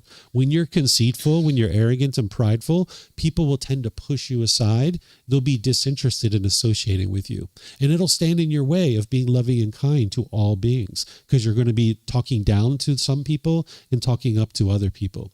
Then there's something called restlessness in the mind. This is like the overactive mind. If you're noticing that you're taking your hand and you're hitting your leg repeatedly over and over and over again, or you're bopping your knee, or you're tapping your fingers, or things like this is because your mind's overactive and it's coming out through the body, where you just can't sit still. You're just kind of always on the go. You want to go, go, go, go, go. It's coming from your mind. So this overactivity in your mind, where you're having repetitive thoughts over and over and over and over and over and over and over again, it'll hinder you from getting to peace and joy. So there's a way for you to eliminate these kinds of things. And then lastly, the fetter of all fetters is called ignorance. I tend to refer to this as the unknowing of true reality, the lack of wisdom, the confusion or misunderstanding, the misperception that the mind has. This word ignorance is what a lot of people are translating the words of the Buddha to be, but the Buddha wouldn't have used this word because it's a derogatory and degrading word. He wouldn't have referred to someone as ignorant, but instead you can think about it as the unknowing of true reality, that the mind just doesn't understand what it doesn't understand. It doesn't understand things like the three universal truths, or the Four Noble Truths, or the Eightfold Path, or the five precepts, the natural law of karma, the cycle of rebirth, all these different things that you learn as part of the path to be able to independently verify what is the truth and how the world truly works. The mind is unknowing of that. For example, one of the things that the mind lacks wisdom about is that it firmly believes in the unenlightened state that other people are causing you to be angry or frustrated or annoyed. The mind firmly believes that. It holds on to that until you study the Four Noble Truths and you penetrate into that and you can see the truth that it's your own mind that's causing these feelings. So as long as the mind lacks wisdom, then it will continue to struggle and have difficulties. One of the things that the mind lacks wisdom about is the 10 fetters. Doesn't even know that the 10 fetters exist. You just walk through the world thinking everybody else is the problem.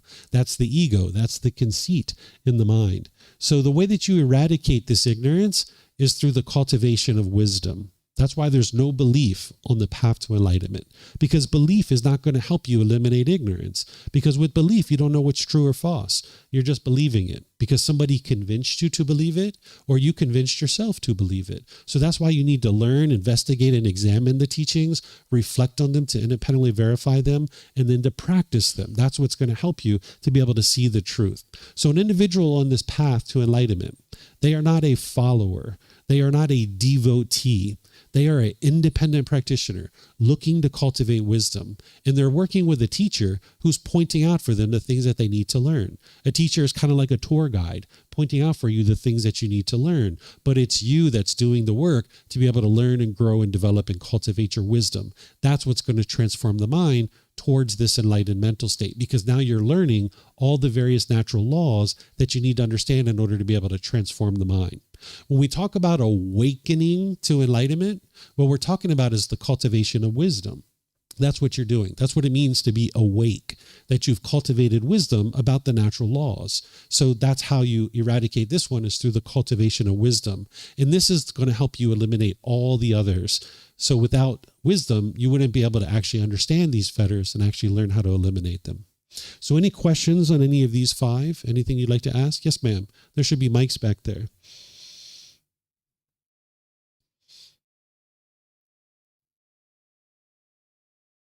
Is that working? Okay. Yes. Mhm. As I live for now, I feel like there is a really stubborn idea in my mind. When I meet people, I will just like unconsciously, I judge for the levels or the career I was seeing. Every time I do that, I feel so, I will review and I feel so shallow and I feel a little bit shameful for that, because I think, as you say, people should be equal, but from my childhood until now, I always like do some judges, even I'm not meant to, but it will come up in my mind. Oh, this people is doing what working, or how he made money. So I'm just really stuck with it. How can I improve with it? Yeah, the first thing you need to do is learn the Eightfold Path, which is in chapter 4 and 5 of this book. You need to get that well underway first. And then in chapter 16, I teach you how to eliminate the conceit in the mind. So I don't have time to be able to explain to you all the details that you need right now. But if you look to those and you continue to learn in this program, either here at the temple or online, since I live stream, you'll be able to slowly be able to learn. Because to be able to get to the heart of that problem that you're experiencing, which many people have, it takes a certain amount of learning and growing and developing. So if you look to that book, either online or in person, you can learn, and then you can also learn with me in these classes, and I'll gradually teach you how to eradicate that from the mind. Okay, thank you. You're welcome. Yes, ma'am.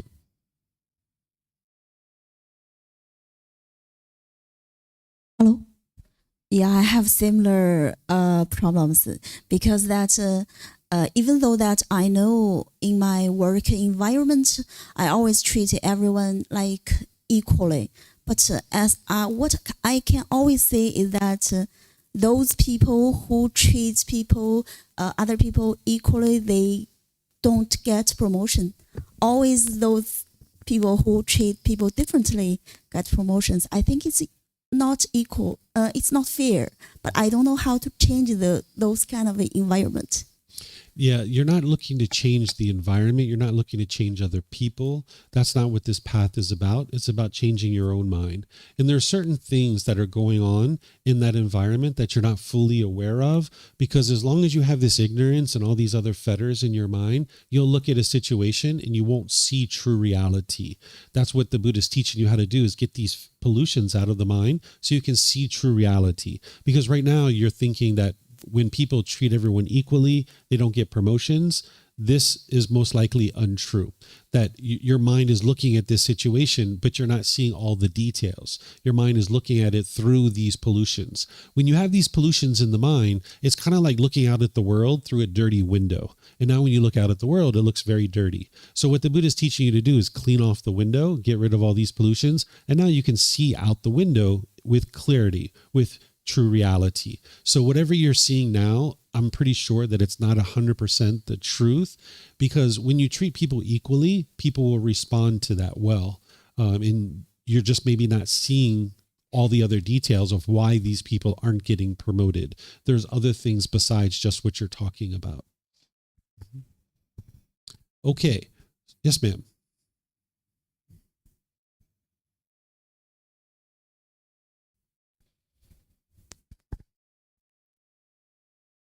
Could you change the slide to the previous slide, Sure. please? Yes.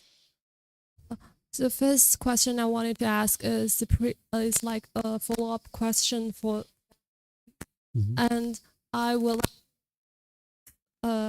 the Buddha or the enlightenment means a state of sympathy. Like, but how could you sympathize without resonate with others? Like, I don't know if I get it right, but is enlightenment means kind of state of mind that is calm and affect the outside world at all. Yeah. But like sympathize without resonate with others, without affect by the world around you. Sure. So you don't need to experience the feelings that someone else is experiencing in order to be able to understand their feelings and why they're experiencing them, right? If somebody's sad because their mom died, I don't have to be sad to understand why they're sad.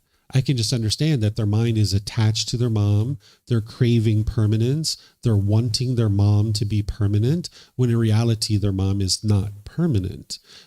Oftentimes people think that the reason why you're sad and grieve at the time of death is because of your love, but it's actually not love. Love is a genuine interest in seeing all beings be well. What's causing the grief and sorrow and sadness at the time of death is that the mind is craving permanence of mom. That's that central desire. As long as you see mom is alive, that's agreeable to you and you get pleasant feelings. But when you see mom is dead and she's no longer alive, that's disagreeable. And now the mind experiences grief and sorrow and sadness. So if somebody's experiencing that, I don't need to have those same feelings in order to understand that. I can just understand through the wisdom of the natural laws that, sure, this person is attached to their mom and now they're experiencing sadness and sorrow. And all I need to do is just be a good friend and see if this person needs anything from me, because I can't fix their sadness. All I can do is be there for them if they need food or water or a ride to the doctor or something like this. The sadness that they have in their mind is coming from holding on to their mom and craving their mom to be permanent. And the only thing that's going to solve that is they have to let go and realize that mom is not permanent. And I can't do that for them. So you can understand people's feelings very, very well, but you don't have to experience their feelings in order to help them. It's kind of like if there was someone stuck in the quicksand, what would you do? Would you get down into the quicksand with them? Or would you stand on stable ground and hold out your hand and say, grab my hand? You do the second one, right? Yeah. So that's what you're doing, is you're maintaining your stability of your mind and you're saying, hey, grab my hand. I'm going to help you, right? Now they grab on your hand and you help pull them out. You have to kick. I'm going to pull. Now you kick and I'll pull and we'll get you out of here. So you're not interested in getting down into the quicksand with them. That would be experiencing the grief and sorrow and sadness, jumping down in the quicksand with them. Yeah, thank you. Yeah, and I you're also welcome. have a question about personal existence view. Mhm. So you said that we are all performing identity, but I think it's like natural way to like search for identity, and also most of people do that. If we like get rid of that identity and get rid of the personal existence view, what about the duty and also the responsibility attached to a certain identity? Like, for example, being a mother. If I perceive myself as a mother, I would like to take care of my children. But what if I just like I perform the duty of perform the identity of a mother, but in the deeper side, I don't like I don't perceive Yeah. as myself as a mother actually.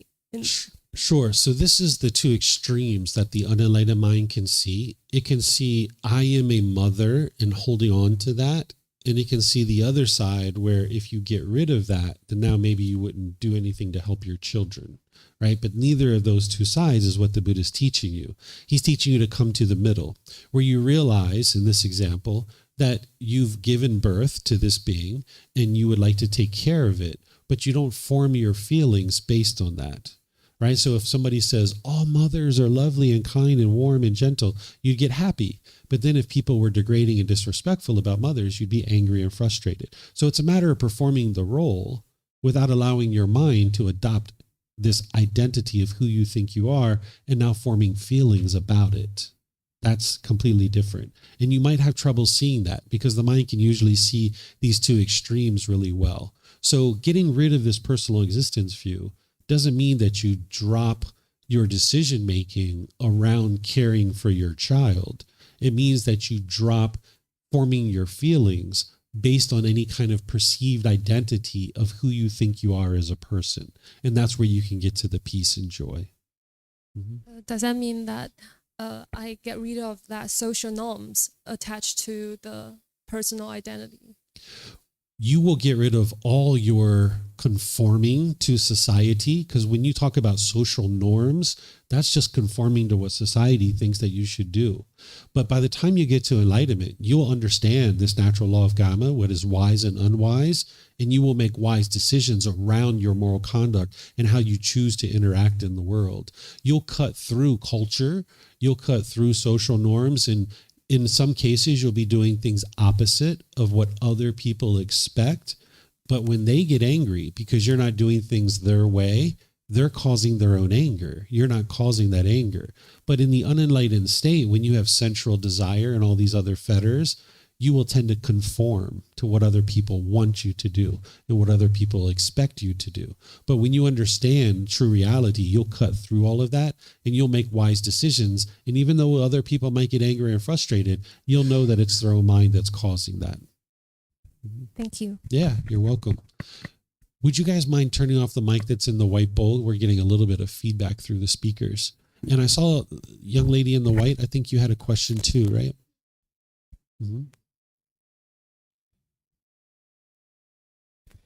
Well, thank you. Well, I have this sort of a question. Well, It's still on. We are all like afflicted by this idea that we want to be loved, but sometimes people just don't love you back, maybe, or you are stuck in this feeling of not being loved. Well, thank you for sharing that. I know maybe there is a way out of this attachment, but I'm not really sure what to do about this feeling of not being loved. Should I proceed loving him or her despite the fact that he does not, or despite that I feel that he or she does not love me? Okay, so this is beyond what we're talking about today, but it's okay. We can talk about this a little bit. Again, there's a microphone in the white bowl that's on, so we're getting a little bit of feedback. If you guys could check that, it'll help because the people online will hear a lot of feedback from our talking. So in the unenlightened state, an individual doesn't understand 100% what love is. If you're falling in love with people and out of love with people, you're not understanding love yet. And this is common. People don't understand it.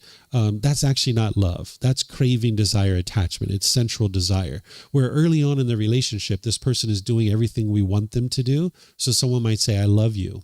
But then and they'll act like they love them. They will say they love them. They will function like they love them. But then over time, this person stops doing what you want them to do.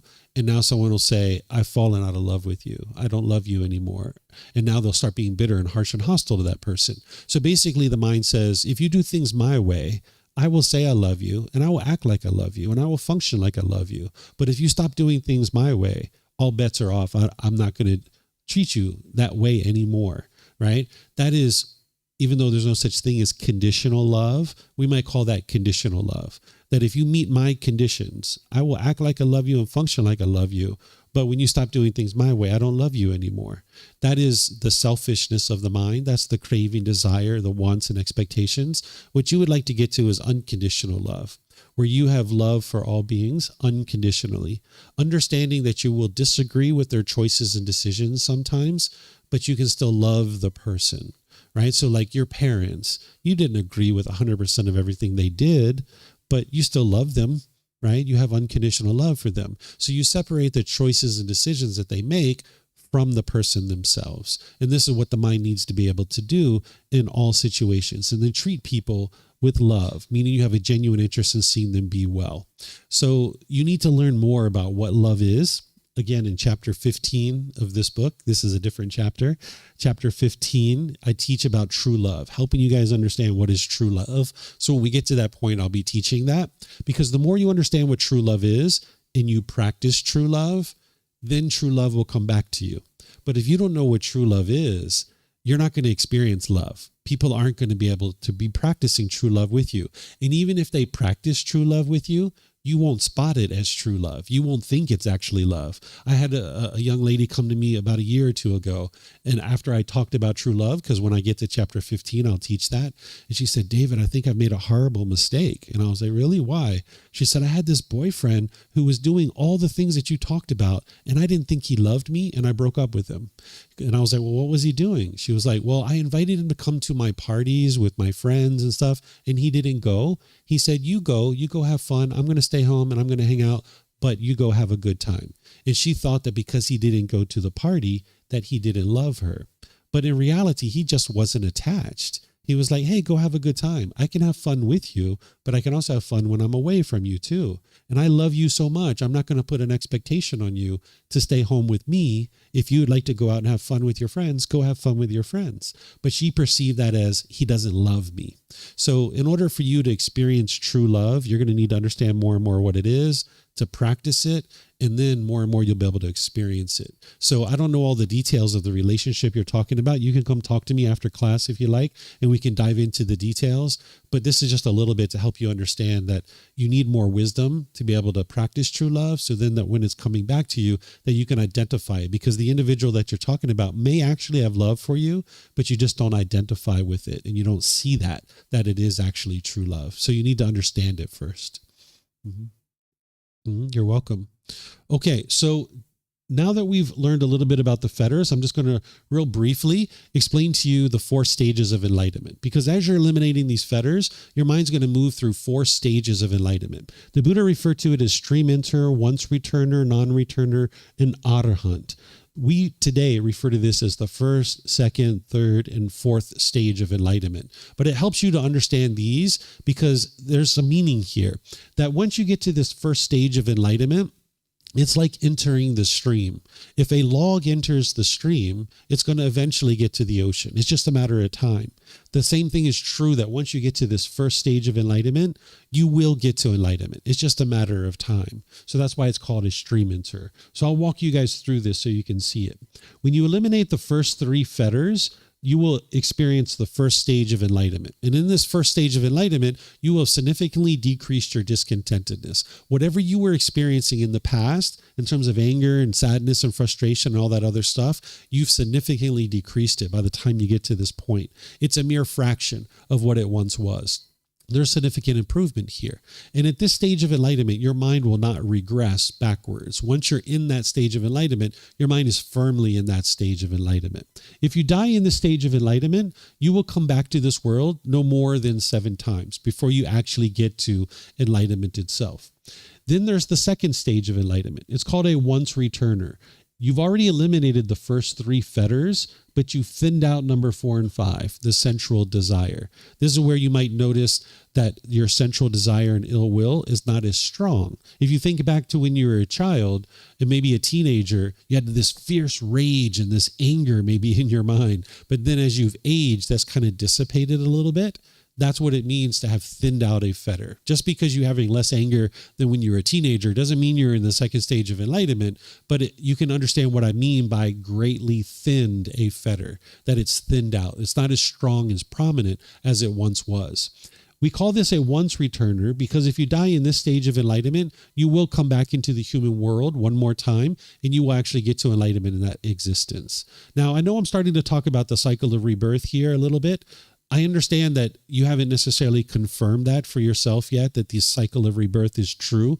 Right now, you might be believing that you only have one life, but you don't actually have any evidence that you only have one life. So at some point in the future, you can learn how to independently verify the cycle of rebirth. I have this in volume 11 of our book series, where there's 17 different criteria to independently verify the cycle of rebirth. But right now, you don't have that understanding, and it's okay. So when I'm talking about the cycle cycle of rebirth like this early on in your development, you can just set that aside.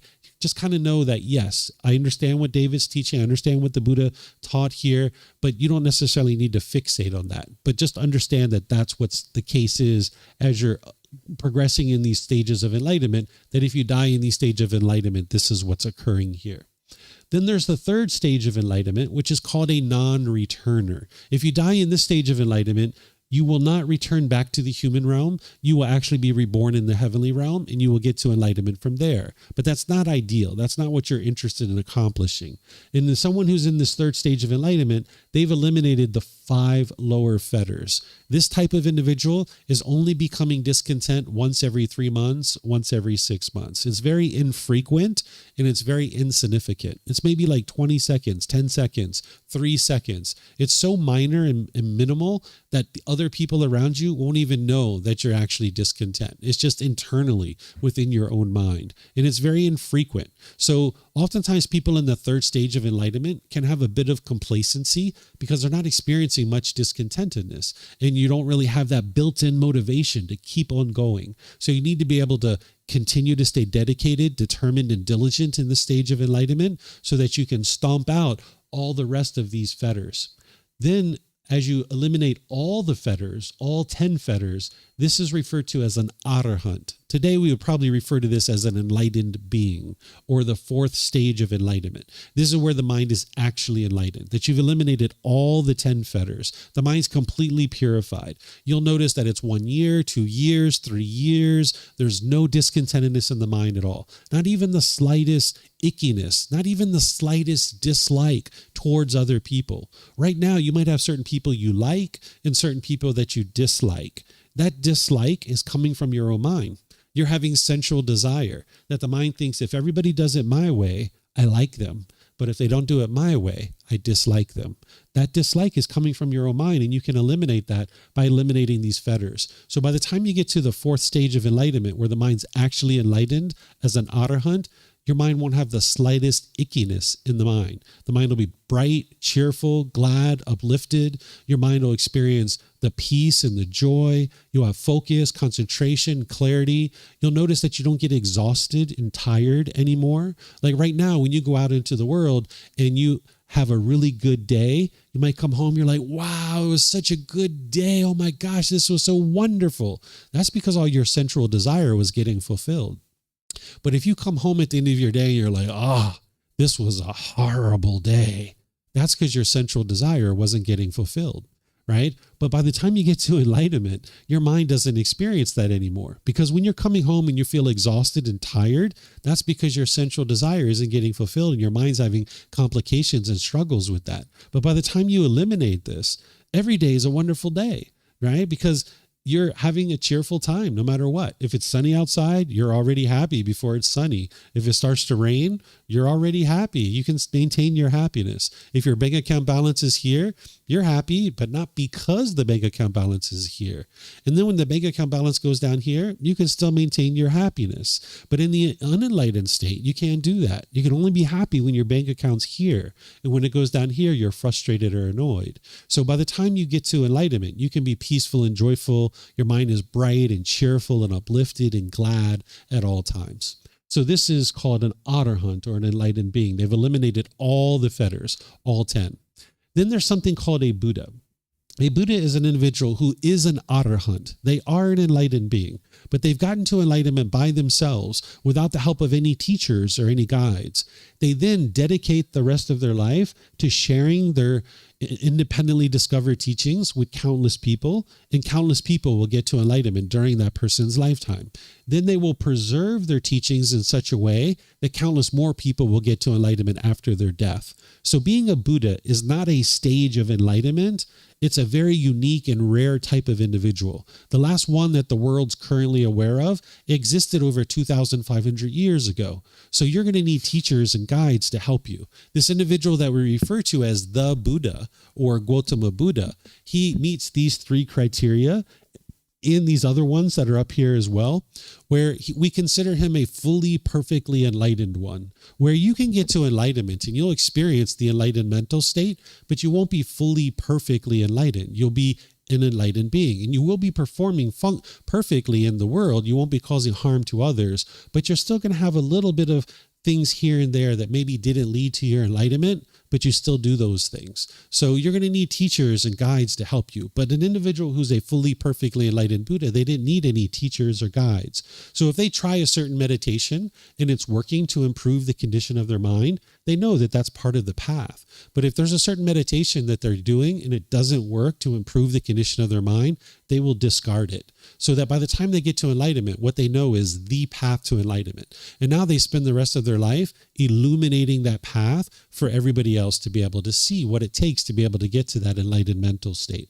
So you can get to enlightenment and you'll be plenty pleased with that, but you just wouldn't be considered a Buddha or a fully, perfectly enlightened one at that point. Some people today will tell you that everybody is a Buddha, or that you have Buddha nature, or you can reach Buddhahood. But this isn't what the Buddha taught. The Buddha taught you what I'm explaining to you here, and you can see it in the original words of the Buddha because we provide that in all the resources that we share, where this is what he actually taught. And this individual that we refer to as a Buddha, it's very rare in the world. You can see this in the words of the Buddha, that he teaches how rare a Buddha is in the world. So this is what I had to share with you guys today, the 4 stages of enlightenment and the 10 fetters, helping you guys to understand a little bit about this as an overview. But then what I'm going to be doing in the rest of this program is I'm going to be teaching you how to eliminate these fetters, because you need to be able to have the tools and the techniques of how to eliminate them. Here at the beginning of this program, I spent about 4 weeks or so just giving people an overview of the path to enlightenment. And now, starting next week, I'm going to go chapter by chapter every single week in this book, chapter 1, 2, 3, and so on, to help people gradually build up their practice. So if this is something that you're interested in, you can attend here or you can attend online. So do you guys have any questions on the 4 stages of enlightenment? Anything you'd like to ask? Yes, Martha.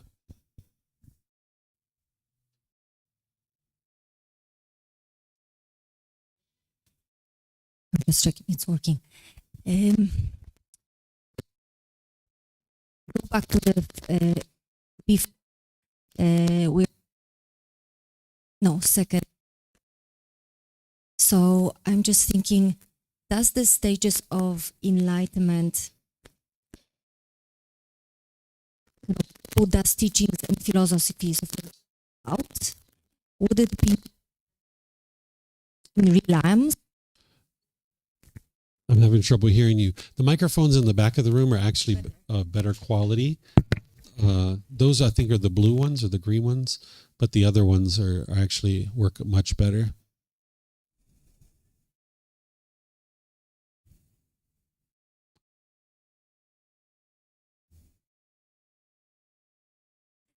So my question is, in terms of doubt, should I be clear also and kind of experience that realms exist, for example, to, have this understanding already? Because for now, I think I'm still on the path to understand for myself that the circle of rebirth exists, right? Mm-hmm. So I try to know, because it's not about belief, it's about kind of knowing for myself and understanding. So, for example, for the first stage, the stream enter, I should be understanding that already. Should I be understanding all of the Buddha's teachings at that stage? You will have been exposed to them all, but you won't fully understand them all by the time you get to the first stage of enlightenment. So it's not that you've fully confirmed every single teaching in order to eliminate doubt, but you've learned enough, you've reflected enough, and you've practiced enough that you've seen significant improvement to your mind. And while you still have more work to do, you'll get to a point where it's like, whoa, these teachings are leading to improvement. I can see this for sure. The mind is performing better. My relationships are better. My life is going better. But there's still more work to do by that point. So you haven't confirmed everything by the time you've eliminated your doubt. You're welcome. Question about the Buddha stage, right? So that's do you think that the new coming Buddha would be someone that follows exactly the steps of the previous Buddha and his teachings, or maybe because they discovered for their own, what is the truth, that could be a bit different? I'm just curious. The teachings are going to be the same between multiple Buddhas, but a new Buddha would need to use newer analogies that are going to apply to the people during that time frame. Where the Buddha, he used a lot of farming analogies and things like this. A new Buddha would need to update their analogies, but it's the same teachings that each Buddha is going to be able to teach, because it's the natural laws that they're teaching. They're just going to have different stories, for example. Maybe they'll talk about computers and mobile phones and cars, where those things didn't exist during the lifetime of the Buddha. Mm-hmm. Yeah, you're welcome. Mm-hmm. Thank you. So it's about doubt, and when you said the cycle of rebirth, Mm-hmm. so it's something. Yeah. How do you start not doubting it? Mm-hmm. Yeah, because as I understand, you said the different stages. Maybe in the first one you come back as an animal. Is that the case? A person when they die. And that, I mean, how do you overcome the belief on this? You say yes, it is true. There is a rebirth, because I find that's a difficult thing for me to believe in. Sure. You're never interested in believing in the cycle of rebirth. You will have doubt in the cycle of rebirth when you first start. But I encourage you to set aside the cycle of rebirth when you first get started. But in volume 11, chapter 105, I have 17 different criteria of how to independently verify this. But it's in volume 11, chapter 105 for a reason, because you need to build your wisdom of all the other teachings to be able to independently verify the cycle of rebirth. So that's why I encourage students to just set it aside when they first get started. But you're never interested in believing it. You can independently verify it, but you need to be able to build your wisdom of all these other teachings through independently verifying each individual teaching. Okay. And the second question quickly is about death and grief. Do you have a specific chapter for that? That's the whole entire path. Yeah. That's going to help you to be able to eliminate grief the grief specifically associated with death. Okay. Mm-hmm. Okay, thank you. Yeah, you're welcome. Okay, so I'm going to end class by just thanking all of you guys. Thank you for your interest to learn and grow and develop. As you guys would like to learn more, there's plenty of opportunities for you here. This evening at 6:30, I'm going to be guiding students in meditation here. We're going to be doing loving kindness meditation, which, as you guys heard, transforms the mind away from anger, hatred, and ill will, and all those lesser versions like frustration, agitation, annoyance, even where you have eliminated the slightest dislike towards others. So that's going to be at 6:30 here tonight. And then I'm going to be teaching the same class at 9 p.m. tonight from here.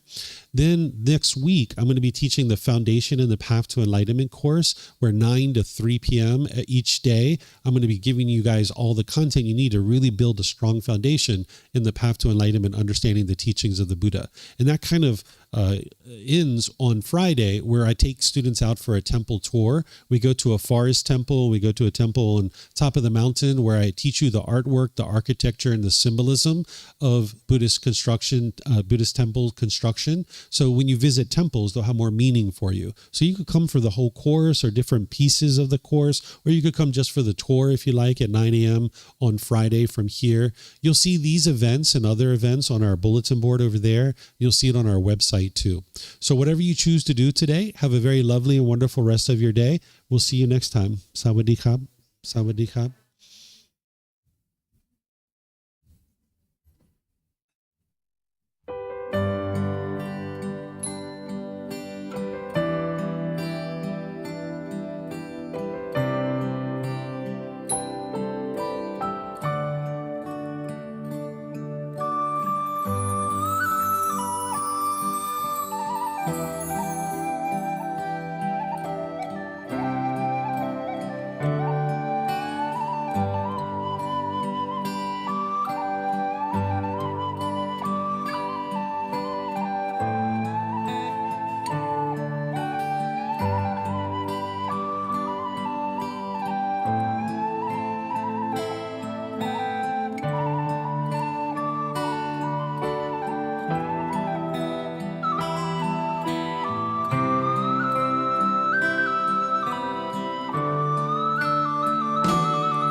Thank you again for watching. Enjoy your meditation.